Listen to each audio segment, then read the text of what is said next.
बिस्मिल्लाहिर्रहमानिर्रहीम। अस्सलाम वालेकुम स्टूडेंट्स। अच्छा, हमारा ये आज का लास्ट टॉपिक है eigen value and eigen function. ठीक है, और लास्ट टाइम भी पेपर में इसका क्वेश्चन आया था कि find the eigen value and eigen function of SL system. ठीक है, तो ये तकरीबन हर साल पेपर में ये क्वेश्चन लाजमी आ जाता है कि आइगन वैल्यू और आइगन फंक्शन के रिलेटेड। ठीक है, तो इसमें आपने ये क्वेश्चन ना, इसका मेथड आपने सीख लेना है और सबका तकरीबन सेम है। कोई भी क्वेश्चन आ जाए हमने उसको सेम इसी वे में करना होता है सोल्व। तो अब सबसे पहले होता क्या है कि आइगन वैल्यू आइगन फंक्शन, तो उसकी डेफिनेशन ये लिखता है, कहता है कि एन ऐसा system involve a parameter lambda. ये तो आपको पता है कि हमने एसएल इक्वेशन लिखी, जो भी मतलब कि एसएल इक्वेशन लिखते हैं उसमें लैम्डा आपने देखा होगा कि हर इक्वेशन में लैम्डा आ रहा है। ठीक है, असल में आइगन जो वैल्यू होती है, हमने लैम्डा की वैल्यू फाइंड करने को हम लोग आइगन वैल्यू कहते हैं। ठीक है जी, तो लैम्डा की वैल्यू को फाइंड करने को हम लोग कह देते हैं कि वो आइगन वैल्यू। ठीक है, तो कहता है कि जी an SS system involve the parameter lambda a non zero solution u i into x of the SS system regular periodic और singular is said to be eigen function और solution corresponding to the value of lambda of the parameter lambda in the question. मतलब आप इधर तक उसने दो चीज़ों को बताया कि eigen value eigen function. Eigen value तो कहता है कि लैम्डा की वैल्यू फाइंड कर ले हम लोग। ठीक है, लैम्डा की वैल्यू 1 2 3 कोई भी आ गई। ठीक है, उसको कह देते हैं आइगन वैल्यू।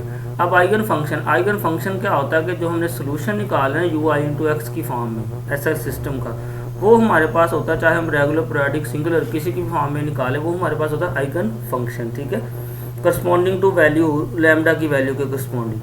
तो फिर कहता था value lambda is called the eigen value of the ऐसा सिस्टम। अभी जैसे मैंने आपको बताया कि लैम्डा की वैल्यू को हम लोग कहते हैं आइगन वैल्यू। लैम्डा आई लिखने का मतलब ये कि लैम्डा की डिफरेंट वैल्यू आ सकती हैं कि 1 2 3। या फिर कहता है कि इन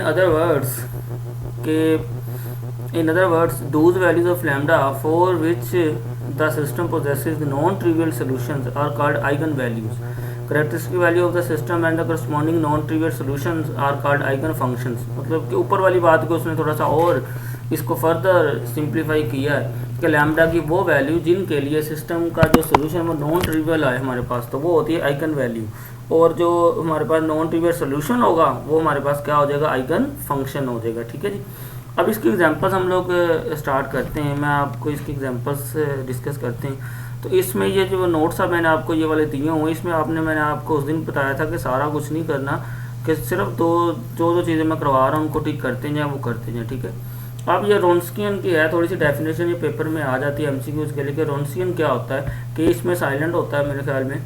तो अब the Wronskian of two function find two x is defined as, ऐसे हम लोग इसको डिफाइन करते हैं कि कोई भी दो फंक्शन हो तो उनका रोन्स्कियन का ये होता है कि हमने उसका मार लेना होता है। ठीक है जी, तो ये देखिए fine two x sine two x five dash, नीचे इनका डेरिवेटिव ऊपर ये। अब मार्ट सोल्व किया तो ये चीज़ आ गई। अब आपको पता है कि जब हम लोग लग्रांज आइडेंटिटी लिखते हैं तो लग्रांज आइडेंटिटी में ये चीज़ होती है, तो ये सारा बराबर किसके एक तरह से बन रहा है कि W into Wronskian of two function phi और साई का। इधर फाई और साई की जगह कोई भी हो सकता है। ठीक हो गया जी।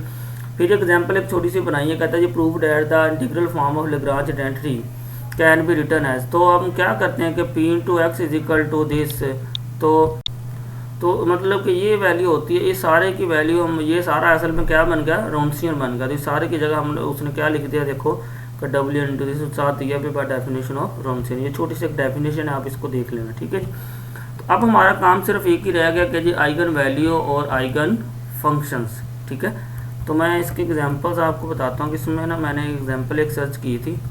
तो एग्जांपल इसकी काफ़ी हैं, लेकिन मतलब कि हमें फजूल सी क्वेश्चन जो हैं, मतलब लेंथी सी हैं, वो नहीं कर रही हमने, कि जो एक अप्रोप्रिएट सी बन रही है, सूटेबल सी बन रही है, वो हम लोग डिस्कस। इसमें एग्जांपल मैंने देखी थी 52, जो एग्जांपल नंबर 52 है ना, उसको हम लोग स्टार्ट करते हैं। ये देख रहे हैं, ये कितनी लेंथी एग्जांपल है, इनको करने की कोई ज़रूरत नहीं है। ये आ गई 52।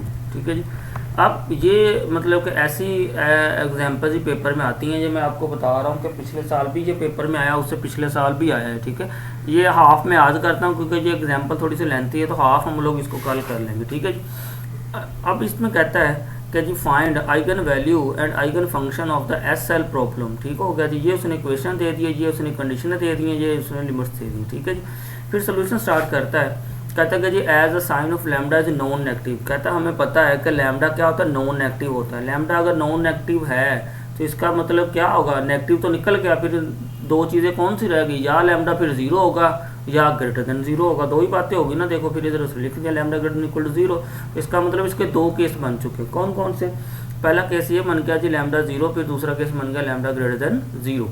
अब इसको दोनों केसेस के लिए अलग अलग इसको सोल्व करते हैं। तो केस वन आज करते, केस वन टू कल कर लेंगे क्योंकि एग्जाम्पल थोड़ी सी लेंथी है।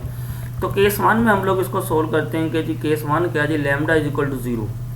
तो केस वन आप क्या करना, देखो कहता है कि in this case the differential equation becomes lambda is equal to zero ना, ये हमें क्वेश्चन दिया हुआ। तो आप इसमें लैम्डा की जगह इधर जीरो पुट कर दो। जब जीरो पुट किया, ये सारा हिस्सा खत्म हो गया, क्या रह गया, सिर्फ यू डबल प्राइम रह गया। ठीक है जी, तो u double prime is equal to zero. अब आपने ये 10 क्वेश्चन चैप्टर नंबर 10 में पढ़ा हुआ है कि D you by D x, मतलब कि डी ओवर डी एक्स को हम लोग बराबर डी लिखते हैं। तो ये डबल डेरिवेटिव है, इसको डी स्केयर लिख देंगे। तो इधर उसने यही किया कि u double prime into x, इसको लिख दिया D square u into x is equal to zero.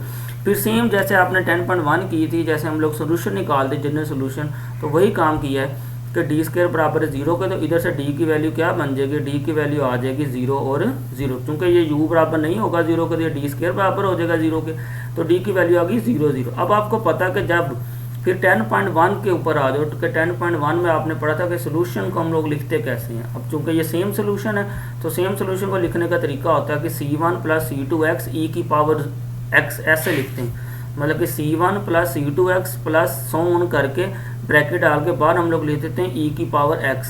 ई की पावर x क्या होता है, जो ये फैक्टर आ रहे हो। अब चूंकि इसमें ई की पावर ये जीरो आ रहे थे, तो ई की पावर जीरो भी इधर लिखना था, वो हो जाता है 1, तो इसलिए उसने लिखा नहीं। तो ये जनरल सोल्यूशन इधर तक हमारे पास ये बन गया। ठीक है जी, नेक्स्ट हम लोग इसको मजीद सोल्व करेंगे। तो इधर तक आपने देख लेना कि जी ये हमारे पास जो जनरल सोल्यूशन है, इधर तक हमने ये कैसे फाइंड किया। इसमें कोई स्टेप मिसिंग है तो आपने उसको सोल्व करना। ठीक है, तो नेक्स्ट इस एग्जाम्पल को हम लोग कल कंप्लीट करेंगे, लेकिन ये एग्जाम्पल बहुत ही इंपॉर्टेंट है और ज़रूरी नहीं ये एग्जाम्पल ही करनी है। मैं बता रहा हूँ, आपने सिर्फ इस एग्जाम्पल में आपने मेथड समझना। पेपर के अंदर कोई भी एग्जाम्पल आ जाए, कुछ मतलब कि जैसी मर्जी एग्जाम्पल आ जाए, मेथड सबका ये सेम ही रहना। आपने सेम यही मेथड अप्लाई करके उसको सोल्व कर देना। एग्जाम्पल का नहीं देखना कि जी सर ने ये हमें सिर्फ एक एग्जाम्पल करवाइए, दो करवाइए, पेपर में कोई और एग्जाम्पल आ गया, नहीं। आपने सिर्फ कंसेप्ट सीखना है कि जी आइगन वैल्यू और आइगन फंक्शन को हम लोग फाइंड कैसे करते हैं। सिर्फ ये कंसेप्ट सीख लो, बाकी आपको कोई रटा रुटा लगाने की जरूरत नहीं पड़ेगी। ठीक है, नेक्स्ट हम लोग इसको इंशाल्लाह मजीद करेंगे। ठीक है जी, ओके जी, अल्लाह हाफिज़।